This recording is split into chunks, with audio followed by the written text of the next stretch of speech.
एक तिब्बतन आश्रम में कोई 1000 साल पहले एक छोटी सी घटना घटी। उससे ही हम कबीर में प्रवेश शुरू करें।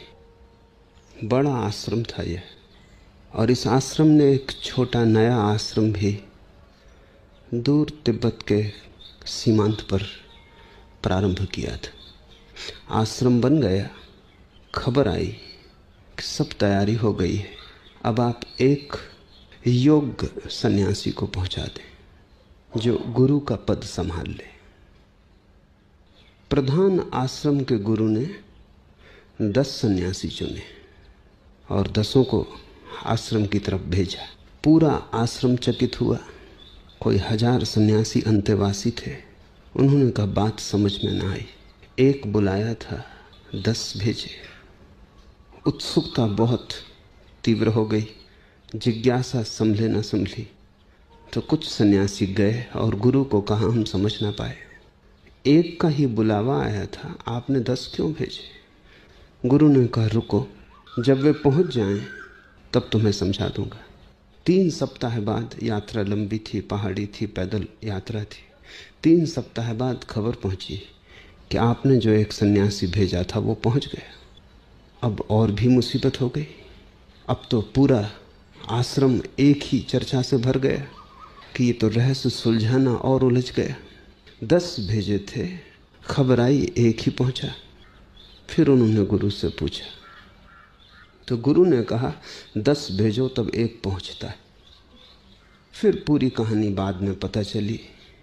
10 यात्रा पर गए, पहले ही गांव में प्रवेश किया और एक आदमी ने सुबह ही सुबह नगर के द्वार पर पहला जो सन्यासी था उसके पैर पकड़ लिए और कहा ज्योतिषी ने कहा है कि जो भी व्यक्ति कल सुबह पहला प्रवेश करे उसी से मैं अपनी लड़की की शादी कर दूं। लड़की ये है और इतना धन मेरे पास है और कोई मालिक नहीं, एक ही लड़की है, कोई और मेरा बेटा नहीं। ज्योतिषी ने कहा अगर पहला आदमी इंकार कर दे तो जो दूसरा आदमी हो, दूसरा इंकार करे तो तीसरा, तो तुम 10 इकट्ठे ही हो, कोई ना कोई स्वीकार कर ही लेगा। पहले ने ही स्वीकार कर लिया। लड़की बहुत सुंदर थी, धन भी काफी था। उसने अपने मित्रों से कहा कि मेरा जाना न हो सकेगा आगे, परमात्मा की मर्जी यही दिखती कि मैं इसी गांव में रुक जाऊं। दूसरे गांव में जब वे पहुंचे तो गांव के राजा का जो पुरोहित था वो मर गया था और वो एक नए पुरोहित की तलाश में था। अच्छी नौकरी थी, शाही सम्मान था, काम कुछ भी न था। एक सन्यासी वहां रुक गया और ऐसे ही पहुंचते पहुंचते जब सिर्फ 10 मील दूर रह गया था आश्रम, वे गांव में एक सांझ रुके। 2 ही बचे थे। गांव के लोगों ने प्रवचन आयोजित किया था। उनमें से एक बोला। जब वो बोल रहा था तो एक नास्तिक बीच में खड़ा हो गया और उसने कहा कि ये सब बकवास है, ये बुद्ध और बुद्ध वचन, ये सब 2 कौड़ी के कचरा है, इसमें कुछ सार नहीं। जो सन्यासी बोल रहा था उसने अपने मित्र से कहा अब तुम जाओ, मैं यहीं रुकूंगा जब तक इस नास्तिक को बदल के आस्तिक न कर दिया, तब तक मैं इस गांव से निकलने वाला नहीं। ऐसे एक पहुंचा। 10 चलते हैं तब एक पहुंचता है। इस घटना के आधार पर तिब्बत में यह कहावत बन गई कि 10 चलते हैं तब एक पहुंचता है। मार्ग कंटकाकीर्ण है और बहुत प्रलोभन है मार्ग में। जगह जगह रुकने की संभावना है और प्रलोभन प्रबल है और मार्ग कठिन है, चढ़ाई का है। एक एक कदम उठाना श्रम मांगता है, निष्ठा मांगता है। नीचे उतरने वाला मार्ग नहीं जहां सुविधा से कोई ढलक सकता है। चढ़ाव है, भारी चढ़ाव है। गिरने के सब तरह की संभावनाएं, गिरने के सब तरह के सूक्ष्म कारण मौजूद हैं। इसलिए 10 चलें और एक भी पहुंच जाए तो काफी है। इजिप्ट में वे कहते हैं कि 1000 बुलाए जाते हैं और एक चुना जाता है, और मुझे लगता है तिब्बत से उनकी कहावत ज़्यादा सही है। 10 चलें और एक पहुंच जाए, ये भी संभव नहीं मालूम होता। 1000 बुलाए जाते हैं और एक चुना जाता है। जीसस से किसी ने पूछा कि तुम्हारे प्रभु का राज्य कैसा है, तो जीसस ने कहा मछुए की जाल की तरह। मछुआ जाल फेंकता है, सैकड़ों मछलियां फंस जाती हैं, जो योग्य हैं, खाने के योग्य हैं, चुन ली जाती हैं, बाकी वापस पानी में फेंक दी जाती हैं। तो जीसस ने कहा प्रभु का राज्य भी मछुए की जाल की तरह। परमात्मा जाल फेंकता है, लाखों फंसते, पर इन्हें गिने चुने जाते हैं जो तैयार हैं, बाकी वापस पानी में फेंक दिए जाते। पानी यानी संसार। इसी तरह तो तुम बार बार फेंके गए हो। ऐसा नहीं है कि जाल में नहीं फंसे, कई बार फंसे हो, पर तुम योग्य ही न थे कि चुने जा सको। जाल में फंस जाना काफी नहीं है, मछुए की आंख में जचना भी जरूरी है। जाल में तो तुम फंस जाते हो जाल के कारण, लेकिन मछुआ तो तुम्हें चुनेगा तुम्हारे कारण।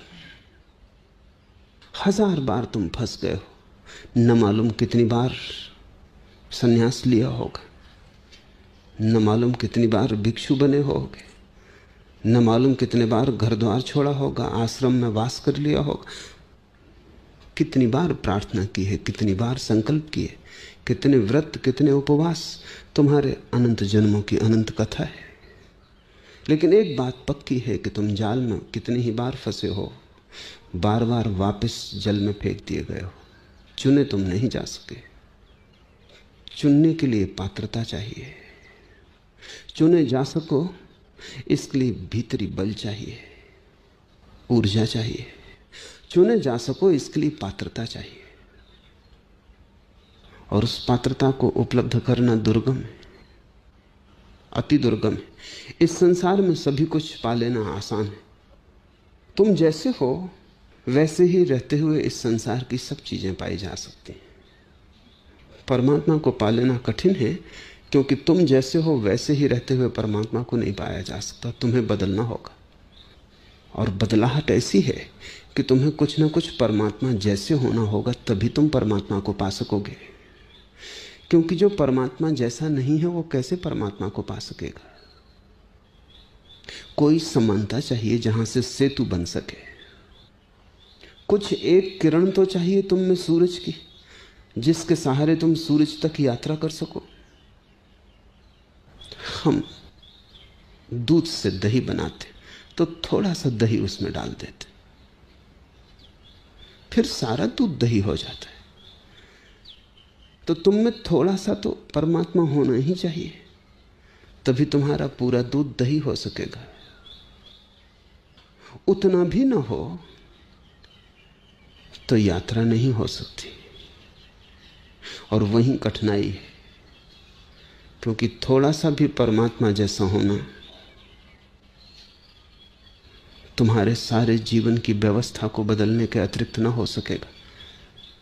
तुम्हारी पूरी जीवन की शैली और पद्धति रूपांतरित करनी होगी। इसलिए कबीर कहते हैं, तेरा जन एकाध है कोई। ऐसे करोड़ करोड़ लोग हैं, मंदिर हैं, मस्जिद हैं, गुरुद्वारे हैं, लोग प्रार्थनाएं कर रहे हैं, पूजा कर रहे हैं, अर्चना कर रहे हैं, पर तेरा जन कोई एकाध ही है। बड़ी पृथ्वी है, करोड़ों अरबों लोग हैं, मंदिरों की भी कोई कमी नहीं, प्रार्थना पूजा भी खूब चल रही है, अर्चना की धूप चल रही है, दिए चल रहे हैं, लेकिन अर्चना की आत्मा नहीं।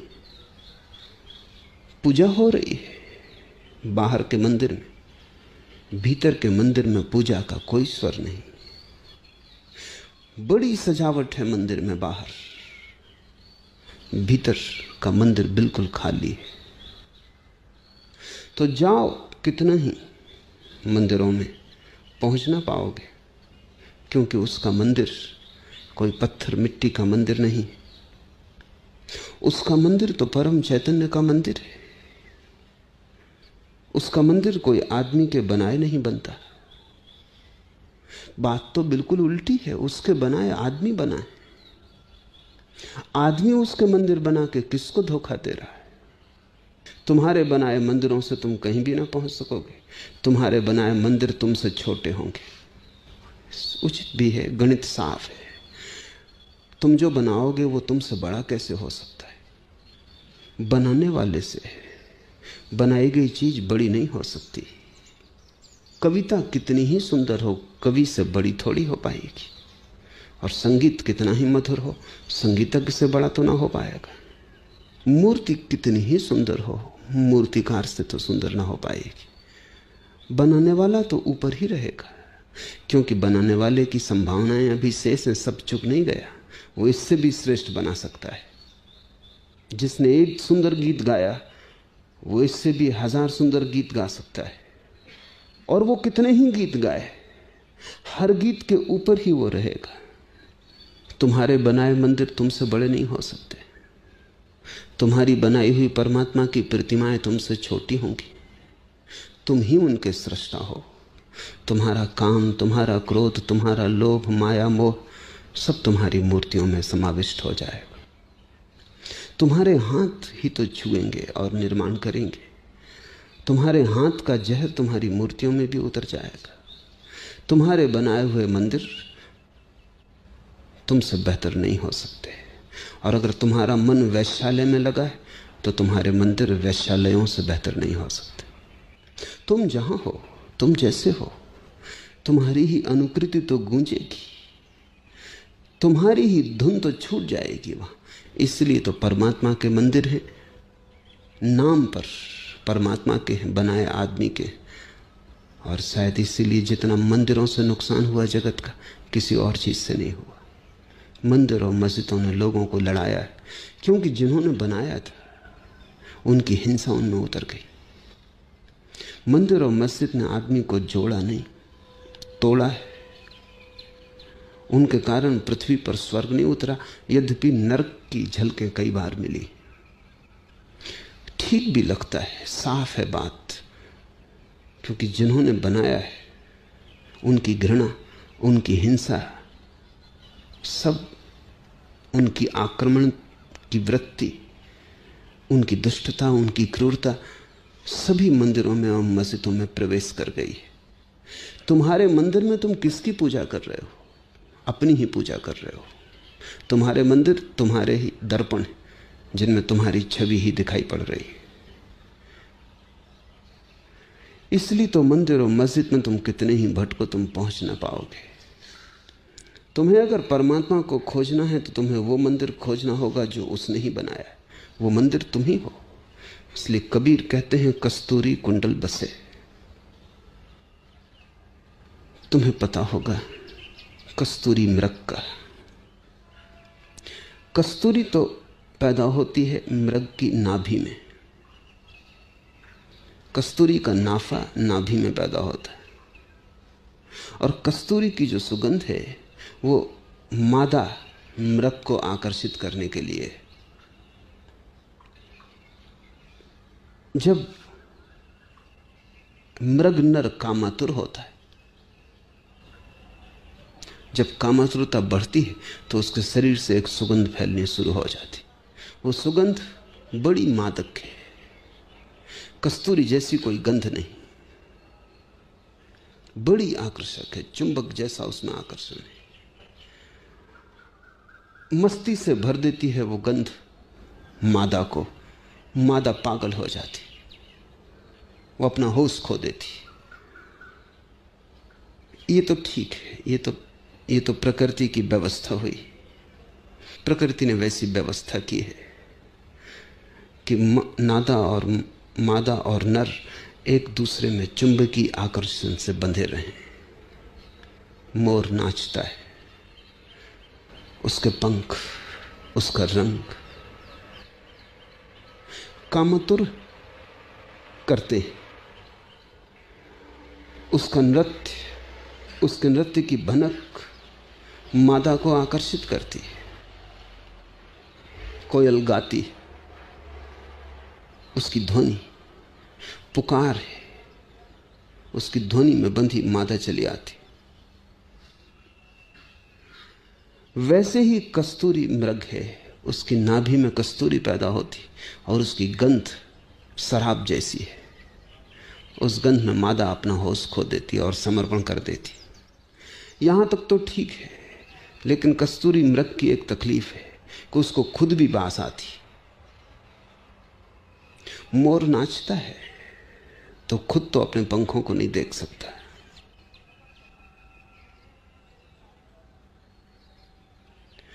पपीहा पुकारता है या कोयल गीत गाती है तो भी कोयल को पता है कि गीत मेरा है। लेकिन कस्तूरी मृग को गंध आनी शुरू होती और उसकी समझ में नहीं आती कि गंध कहां से आ रही। मादा तो पागल होती है, नर भी पागल हो जाता है और वो भागता है मधोसी में कि कहीं से आ रही होगी। आ तो रही तो वो स्रोत की तलाश करता है। वो भागा फिरता, वो जहां भी जाता वहीं गंध को पाता है। वो करीब करीब पागल हो जाता है, सिर लहूलुहान हो जाता है। भागते वृक्षों में, जंगल में खोजते कहां से गंध आती, और गंध उसके भीतर से आती। कस्तूरी कुंडल बसे। कबीर ने बड़ा प्यारा प्रतीक चुना है। जिस मंदिर की तुम तलाश कर रहे हो वो तुम्हारे कुंडल में बसा है, वो तुम्हारे भीतर है, वो तुम ही हो। और जिस परमात्मा की तुम मूर्ति गढ़ रहे हो उसकी मूर्ति गढ़ने की कोई जरूरत ही नहीं, तुम ही उसकी मूर्ति हो।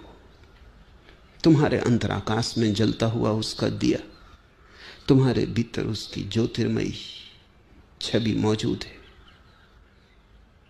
तुम मिट्टी के दिए भला हो ऊपर से, भीतर तो चिन्मय की ज्योति है। मरण में होगी तुम्हारी देह, चिन्मय है तुम्हारा स्वरूप। मिट्टी के दिए तुम बाहर से हो, ज्योति थोड़ी मिट्टी की है। दिया पृथ्वी का है, ज्योति आकाश की है। दिया संसार का है, ज्योति परमात्मा की है। लेकिन तुम्हारी स्थिति वही है जो कस्तूरी मृग की है। भागे फिरते हो, जन्मों जन्मों से तलाश कर रहे हो उसकी जो तुम्हारे भीतर छिपा है। उसे खोज रहे हो जिसे तुमने कभी खोया नहीं। खोजने के कारण ही तुम वंचित हो। ये कस्तूरी मृग पागल ही हो जाएगा। ये जितना खोजेगा उतनी मुश्किल में पड़ेगा।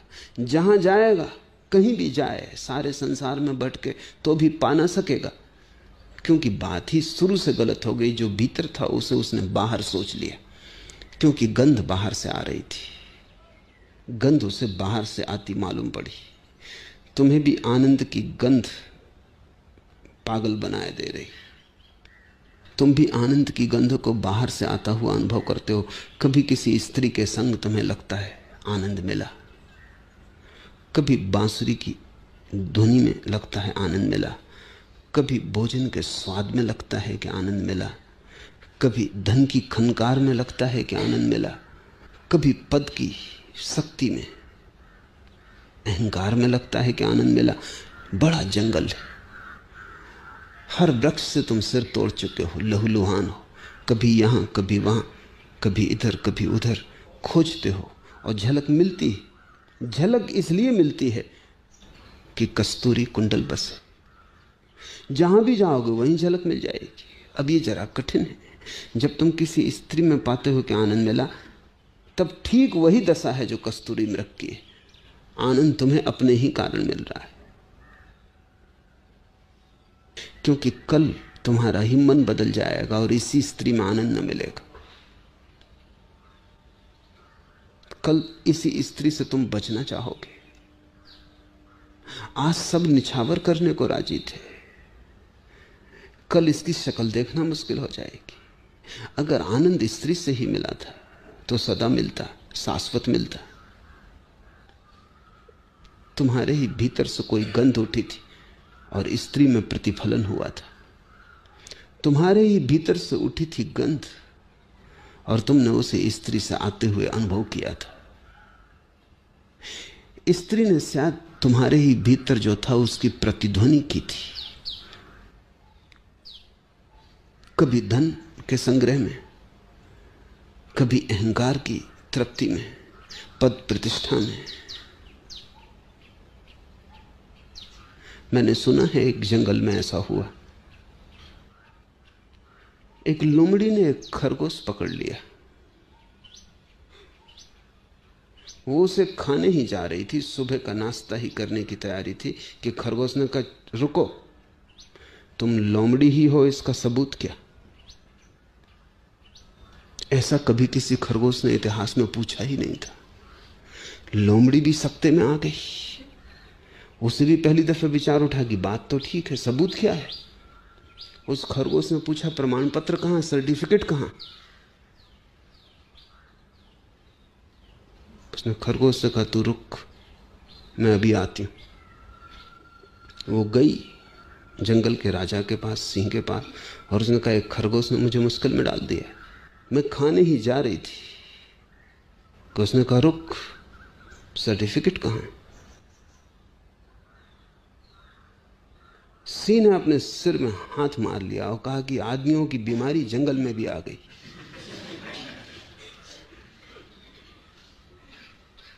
कल मैंने एक गधे को पकड़ा, वो गधा बोला कि पहले सबूत, प्रमाण पत्र क्या है?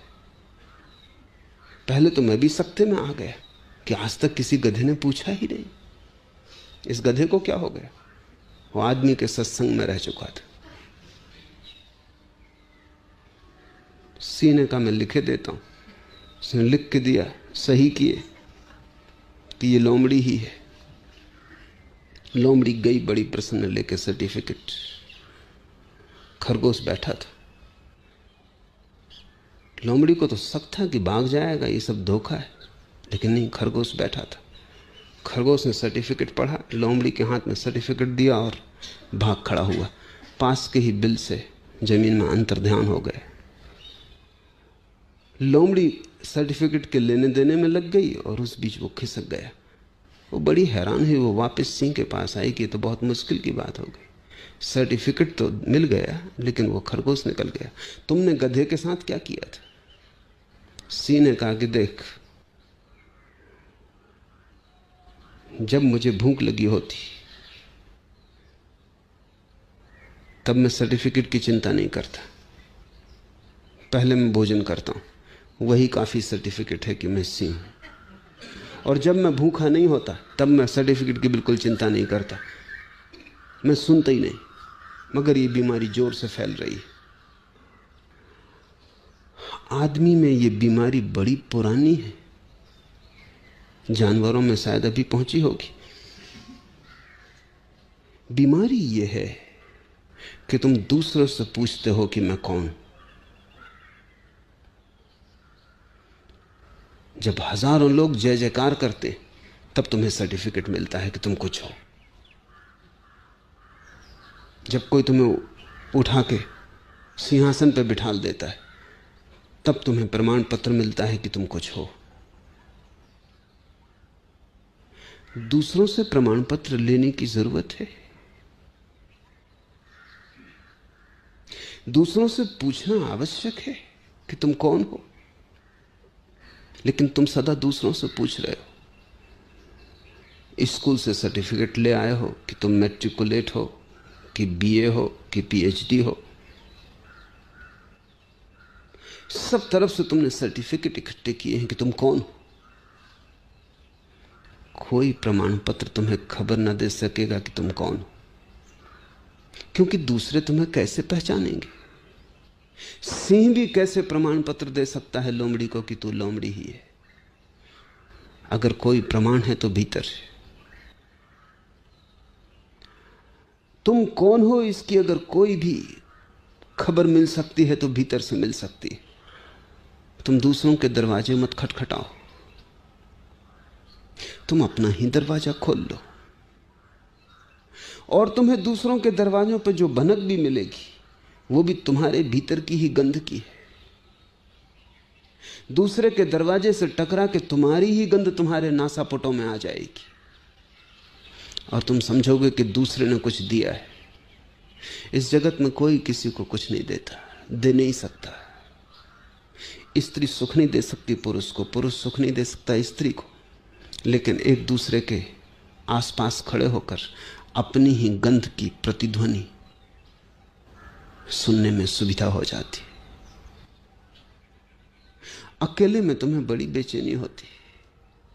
अगर तुम्हें एक शून्य घर में छोड़ दिया जाए तो तुम बड़ी मुश्किल में पड़ जाते हो, क्योंकि वहां कोई दूसरा व्यक्ति नहीं जिसके माध्यम से तुम अपनी गंध को वापस पा सको। इसलिए आदमी भीड़ की तरफ जाता है। क्लब, समाज, समुदाय, मित्र, परिवार, तुम सदा दूसरे को खोजते हो, क्योंकि दूसरे के बिना प्रतिध्वनि कैसे पता चलेगी। तुम भागे फिरते हो, बहुत जगह तुम्हें झलक मिलती है, वो सब झलक झूठी है, झूठी स्रोत की दृष्टि से। तुम्हें लगता है वो बाहर से आ रही, तब तुम बाहर पर निर्भर होते जाते हो, और जितना तुम बाहर पर निर्भर होते हो उतनी ही भीतर की शुद्ध खो जाती। पहचानो, जब स्त्री के संभोग में कभी तुम्हें सुख का कोई क्षण मिला है तो होता क्या है? होता इतना ही है कि संभोग के क्षण में विचार बंद हो जाते हैं। विचार बंद हो जाते हैं, भीतर के ध्यान की धुन बजने लगती, मार्ग खुल जाता है, कस्तूरी बाहर तक आ जाती। क्षण भर को तुम्हें सुख अनुभव होता है, क्षण भर को झरोखा खुलता है, फिर बंद हो जाता है। जहां कहीं भी तुमने कोई सितार बजाता हो और तुम बैठ जाते हो, लीन हो जाते हो, जैसे ही तुम लीन होते हो वैसे ही सुगंध आनी शुरू हो जाती। वो सुगंध सितार से नहीं आ रही, वो तुम्हारी लीनता से आ रही। तल्लीनता ही तो ध्यान है। तुम भोजन करते हो, स्वादिष्ट भोजन है, तुम बड़े रस से भोजन लेते हो, तुम इतने तल्लीन होकर भोजन करते हो कि भोजन ही ध्यान हो जाता है। उसी क्षण में तो उपनिषद के ऋषियों ने कहा है कि अन्न ब्रह्म। अन्न से भी इतनी ध्वनि उठी होगी कि ब्रह्म जैसा प्रतीत हुआ।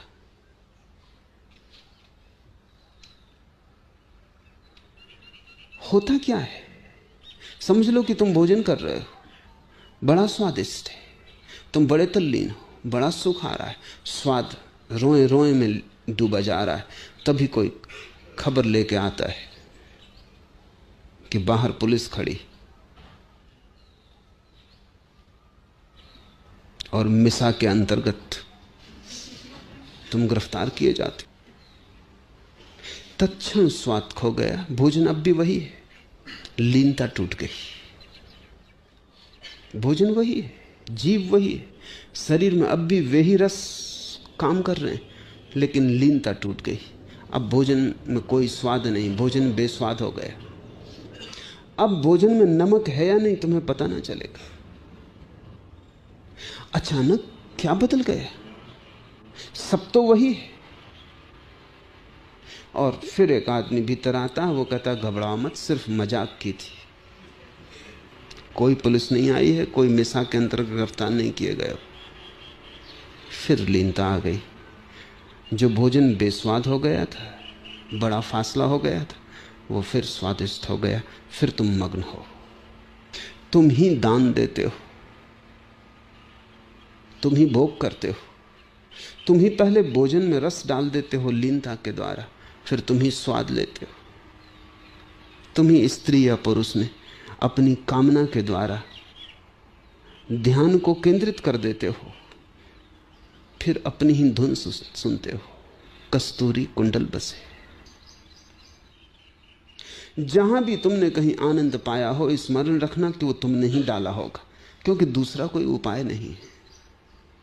धन में डाल दो तो धन में आनंद मिलने लगेगा, पद में डाल दो तो पद में आनंद मिलने लगेगा, जिस बात में भी डाल दो वहीं से आनंद मिलने लगेगा। आनंद तुम्हारा स्वभाव है, वो तुम्हारी नाभि में ही छिपा, और तुम मदमाते भाग रहे हो और वहां खोज रहे हो जहां वो नहीं है, और वहां से तुम्हारी आंख बिल्कुल चूक गई है जहां वो है। तेरा जन एकाध है कोई, कोई एकाध करोड़ों में भीतर की तरफ मुड़ता है। कोई एकांत करोड़ों में इस राज को समझ पाता है कि जिसे मैं बाहर पा रहा हूं वो मेरे भीतर है। इस राज की कुंजी हाथ में आते ही जीवन में क्रांति घटित हो जाती। तुम्हारे हाथ में स्वर्ग का द्वार आ गया पहली दफा। अब कहीं खोजने की कोई जरूरत न रही। अब तो जब भी चाहा सुगंध भीतर है, स्वर्ग भीतर है। जब जरा गर्दन झुकाई देख ली, दिल के आईने में है तस्वीरें यार। अब बस गर्दन झुकाने की बात रही। धीरे धीरे तो गर्दन झुकाने की भी बात नहीं रह जाती। तुम ही हो, गर्दन भी क्या झुकानी है। जहां रहे जैसे रहे वहीं आनंद फैलता रहेगा। जहां रहे जैसे रहे, सुविधा में रहे असुविधा में रहे, स्वस्थ थे कि बीमार थे, गरीब थे कि अमीर थे, जवान थे कि वृद्ध थे, जन्म रहे थे कि मर रहे थे, कोई फर्क नहीं पड़ता। तुम ही हो वो परम स्वर्ग। अब कुछ भी बाहर होता रहे वो सब बाहर है, और भीतर अनाहत संगीत गूंज रहा है। और भीतर, उस भीतर के महासुख में जरा भी दरार नहीं पड़ती, कोई विघ्न नहीं आता, क्योंकि जो बाहर है वो बाहर है और उसके भीतर पहुंचने का कोई उपाय नहीं। एक बार तुम्हें अपने भीतर का मंदिर मिल गया और एक बार तुमने राह पहचान ली, फिर तुम्हें भटकाने का कोई उपाय नहीं, क्योंकि कोई भटका भी नहीं रहा था, तुम खुद ही भटक रहे थे। क्योंकि तुम्हें लगता था गंध आती बाहर से, और गंध छिपी थी तुम्हारी नाभि में। तेरा जन्म एकाध है कोई, करोड़ों में कोई एक भीतर की इस बात को पहचान पाता। अड़चन क्या है? खोजते तो सभी हैं, पाना भी सभी चाहते हैं, फिर पा क्यों नहीं पाते? कहाँ अवरोध है? कहाँ मार्ग में दीवाल आ जाती? काम क्रोध और लोभ विवर्जित हरिपद चिन्ह सोई। इन तीन को कबीर कहते हैं काम क्रोध और लोभ। इनकी विवर्जना है, इनका अवरोध है, इनके कारण ही पहचान मुश्किल हो जाती है, इनके कारण ही हरिपद को चिन्हना मुश्किल, करीब करीब असंभव हो जाता है। इन तीन को हम समझने की कोशिश करें। काम क्रोध लोभ। काम है जो हमारे पास है उससे ज्यादा पाने की आकांक्षा, जो मिला है उससे तृप्त न होना काम है, जो है उससे असंतोष काम है। इसलिए मोक्ष की कामना भी कामना ही है, परमात्मा को पाने की इच्छा भी काम है। धन पाने की इच्छा तो काम है ही, स्त्री पाने की, पुरुष पाने की इच्छा तो काम है ही, परमात्मा को पाने की इच्छा, मोक्ष को पाने की इच्छा भी काम। काम का अर्थ इतना ही है कि जो है उतना काफी नहीं, और अकाम का अर्थ है जो है वो काफी से ज्यादा है। जो है वो परम तृप्ति दे रहा है, जो है वो परितोष दे रहा है। उतने से हम राजी ही नहीं हैं, हम प्रफुल्लित हैं। जो मिला है उससे हम अनुग्रहित, फिर काम विसर्जित हो जाता है। इसलिए ध्यान रखना, दो तरह के कामी हैं, सांसारिक और धार्मिक। सांसारिक कामी बाजार में बैठा है, वो धन इकट्ठा कर रहा है, पद प्रतिष्ठा इकट्ठा कर रहा है, मकान बड़े से बड़ा किए चला जा रहा है। और एक धार्मिक कामी है, वो सन्यासी हो गया, मुनि हो गया, मंदिर में बैठा है, आश्रम में बैठा है, लेकिन वो भी कामी है। उसकी कामना का विषय बदल गया है, लेकिन कामना नहीं बदली। कल वो धन चाहता था, अब वो ब्रह्म चाहता है। चाह बाकी है, और चाह है काम। क्या तुम चाहते हो इससे कोई फर्क नहीं पड़ता। जब तक तुम चाहते हो तब तक तनाव रहेगा, और जब तक तनाव रहेगा तब तक अवरोध रहेगा। जब तक तुम मांगते रहोगे तब तक तुम्हारी आंख बाहर लगी रहेगी। जब तक तुम चाहना से भरे रहोगे तब तक तुम भविष्य से भरे रहोगे। तुम्हारा मन दौड़ता रहेगा कल की तरफ। भीतर कैसे जाओगे? भीतर जाना तो आज और अभी होगा। बाहर जाने वाला मन हमेशा कल आने वाले भविष्य में डोलता डमाडोल रहेगा। काम भविष्य को पैदा करता है, कामना से भविष्य पैदा होता है। और जो आदमी निष्काम है वो अभी और यहीं जीता है, कोई भविष्य नहीं। ये क्षण काफी है। क्या कमी है इस क्षण में? सब पूरा है। तुम पूरे के पूरे हो, रत्ती भर कमी नहीं। लेकिन अगर कामना हुई तो कामना से कमी पैदा होती। ये गणित ठीक से समझ लो। जितनी बड़ी कामना उतनी बड़ी कमी। जितना मांगोगे उतने बड़े भिखारी रहोगे।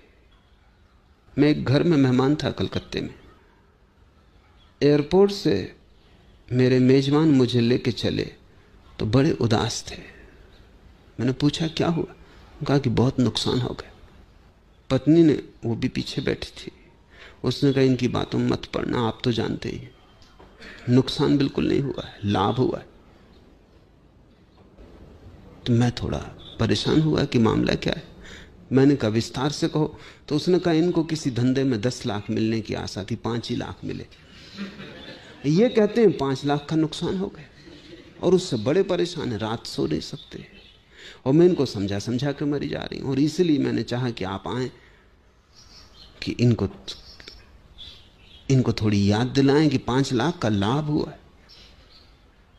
कामना 10 की हो और 5 ही मिले तो 5 का तो नुकसान हो गया। अगर कामना 50 की होती तो और बड़ा नुकसान होता। अगर कामना करोड़ की होती तो भिखारी हो गए थे, दिवाली निकल गए। जितनी बड़ी कामना होती चली जाती है उतना बड़ा भिखारीपन बढ़ता चला जाता। इसलिए सम्राटों से बड़े भिखारी तुम कहीं ना पा सकोगे और धनियों से बड़े दरिद्र खोजना मुश्किल है। उनके पास क्या है उसकी गिनती मत करना, क्योंकि उसकी वो गिनती खुद ही नहीं कर रहे हैं, तुम क्यों करो। उनके पास जो नहीं है उसका हिसाब करना, तब तुम्हें पता चलेगा। यही भूल हो रही। तुम देखते हो धनी को तो तुम उसका हिसाब लगाते हो जो जो उसके पास है, कितना बड़ा मकान, कितनी बड़ी कार, कितनी बड़ी जमीन, तुम इसका हिसाब लगा रहे। तुम कह रहे आदमी के पास कितना है। वो आदमी इसका हिसाब ही नहीं लगा रहा है। वो हिसाब लगा रहा है उसका जो होना चाहिए और जो नहीं। तुम ईर्ष्या से मरे जा रहे हो कि काश इतना हमारे पास होता, और वो आदमी अपनी तृष्णा से मरा जा रहा है, क्योंकि ये तो कुछ भी नहीं। सपने कभी पूरे नहीं होते, क्योंकि अगर पूरे भी हो जाएं तो सपने बड़े लोचपूर्ण। जब तक वो पूरे होते हैं तब तक वो फैल के और बड़े हो जाते। सपने तो बच्चे रबर के गुब्बारों से खेलते हैं, वैसे तुम फूंकते जाते हो वे बड़े होते जाते। कुछ और नहीं करना पड़ता, सिर्फ फूंकना पड़ता है। सिर्फ थोड़ी हवा और डाल दी कि फुग्गा बड़ा हो जाता और बड़ा होता चला जाता। कामना फूंकने से ज्यादा नहीं है। कोई कामना के लिए कुछ करना नहीं पड़ता। आराम कुर्सी में बैठ के तुम जितना दिवा स्वप्न देखना चाहो उतना देख सकते हो। और बच्चों के फुग्गे तो फूट भी जाते हैं अगर ज्यादा फूंके जाएं। कामना के फुग्गे कभी नहीं फूटते, क्योंकि वो हों तो फूटे। फुग्गा कम से कम कुछ तो है। माना कि बहुत पतली रबर है और भीतर सिर्फ गर्म हवा है, लेकिन सपने के फुग्गे में उतनी पतली रबर भी नहीं, वो हवा ही हवा है। उसको तुम फैलाते चले जाते हो। यह आकाश भी छोटा है तुम्हारे सपने से, उसकी कोई सीमा नहीं। दुनिया में 2 चीजें असीम है, एक सपना और एक ब्रह्म। बस 2 चीजें असीम है, उनमें से एक है और एक बिल्कुल नहीं। फिर सपना जितना बड़ा होता है उससे तुम तुलना करते हो जो तुम्हारे पास है, बड़ी अतृप्ति पैदा होती, बड़ा असंतोष जगता है। कोई तुम्हें गरीब नहीं बना रहा है, तुम ही अपने को गरीब बनाए चले जा रहे हो।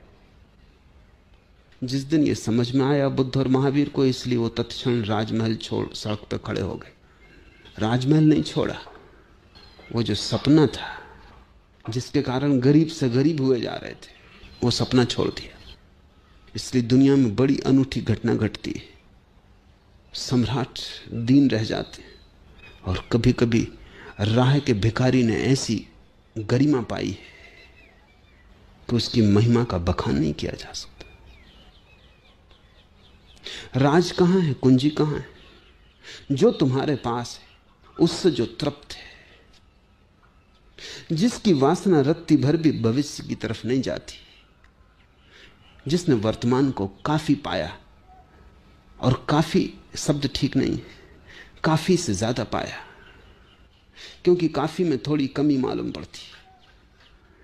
बस काफी ऐसा लगता है कि कुछ और बाकी। जिसने काफी ही नहीं, जो है उसमें पर्याप्त से ज्यादा पाया, परितृप्ति पाई, परितोष पाया। और इतना ही नहीं कि वो राजी है, वो अनुग्रहित है, वो अहोभागी है। जो मिला है उसके लिए उसके हृदय में बड़ा गहन धन्यवाद है, तो कामना टूट जाती। संतोष कामना को मिटा देता है, असंतोष कामना की अग्नि में घी की तरह पड़ता चला जाता है। संतुष्ट होना सीखो तो पहली बाधा गिर जाएगी, काम।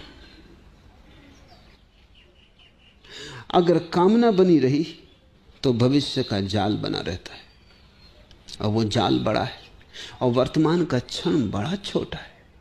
वो उस जाल में कहां खो जाएगा तुम्हें पता ही ना चलेगा।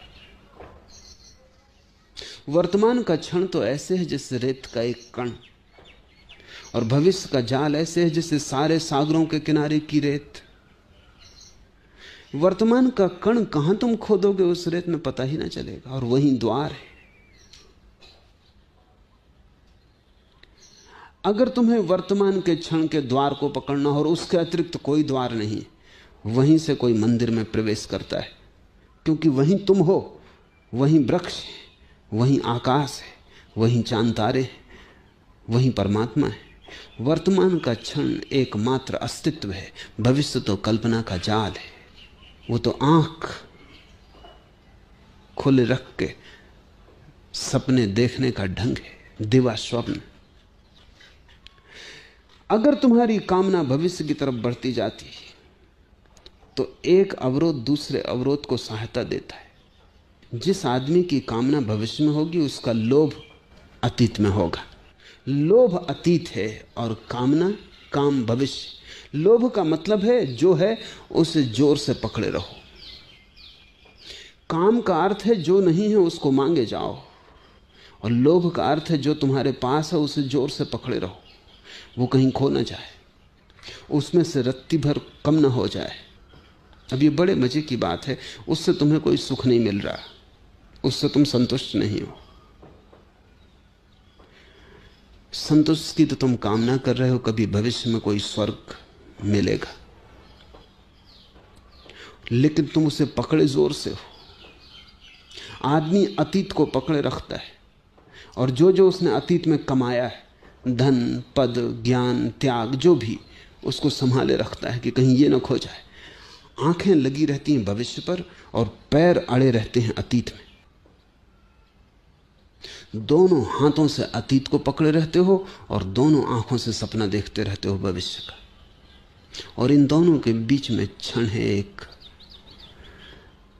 जहां अस्तित्व समाधि में सदा ही लीन है, जहां अस्तित्व क्षण भर को भी कपा नहीं है, जहां निष्कंप चैतन्य की ज्योति जल रही, जहां मंदिर का द्वार खुला है। संकीर्ण है वो द्वार। जीसस ने अपने शिष्यों से कहा है, नैरो इज माई गेट, संकीर्ण है मेरा द्वार। Straight is the way but narrow is my gate. मार्ग तो सीधा साफ है, लेकिन द्वार बहुत संकीर्ण।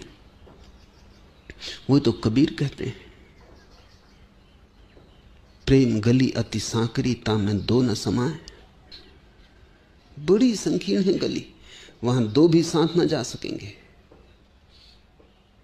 जीसस ने कहा है सुई के छेद से ऊंट निकल जाए, लेकिन धनी स्वर्ग के द्वार से न निकल पाएगा। आखिर धनी पे ऐसी क्या नाराजगी? धनी से प्रयोजन है जिसने पकड़ रखा है अतीत को, लोभ को। लोभ और काम एक ही सिक्के के दो पहलू हैं। एक अतीत की तरफ देख रहा है कि जो है वो खो ना जाए, दमड़ी दमड़ी को पकड़े हुए, और काम भविष्य की तरफ देख रहा है कि जो है उससे ज्यादा होना चाहिए। इन दोनों के भीतर, इन दोनों के बीच खिंचे हुए तुम हो। अगर तुम्हारा जीवन बिल्कुल संकट में पड़ा है तो कुछ आश्चर्य नहीं। अगर तुम इस तरह खिंचे जा रहे हो दो अभावों के बीच, अतीत जा चुका, उससे तुमने जो भी इकट्ठा कर लिया है कचरा है, भविष्य आया नहीं। तुम जो भी सोच रहे हो सिर्फ सपना है। उन दोनों के बीच तुम खिंचे जा रहे हो, तुम्हारी दुर्गति हुई जा रही। फिर तुम कहते हो बड़ी चिंता है, बड़ा संताप है, होगा ही। आश्चर्य है कि तुम जिंदा कैसे हो। मनस्विद जितना अध्ययन करते हैं उतना ही वो पाते हैं। पहले तो 50 साल पहले मनस्विद लिखते थे कि इतने ज्यादा लोग पागल होते हैं। क्यों? अब वो लिखते हैं कि इतने लोग पागल नहीं होते, थोड़े ही पागल होते हैं, बाकी तो नहीं पागल होते। क्यों? क्योंकि स्थिति तो ऐसी है कि सभी को पागल होना चाहिए। पागल हैं ही, कमोबेश मात्रा का फर्क है। थोड़ा अपने को कोई ज्यादा संभाले हुए है, कम पागल दिखाई पड़ता है, लेकिन भीतर सारा पागलपन उबल रहा है। कब विस्फोट होगा कोई भी नहीं जानता, किसी भी क्षण हो सकता है। वो तो अच्छा है कि मौत जल्दी आ जाती। थोड़ा सोचो कि जिंदगी अगर 200 साल की हो तो तुम एक आदमी ना पाओगे जो बिना पागल हुए मर जाए।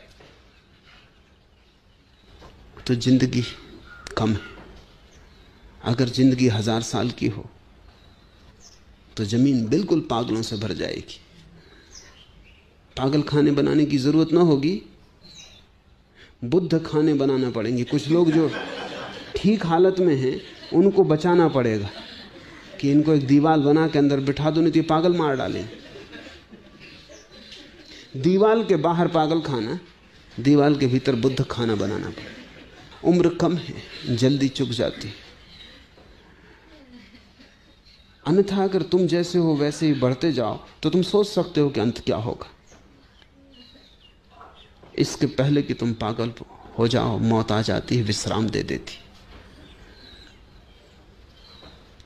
मौत की बड़ी अनुकंपा है।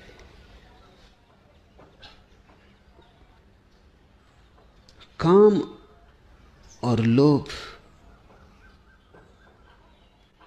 काम तो संतोष से चला जाता है, लोभ कैसे जाएगा? सिर्फ संतोष काफी नहीं है।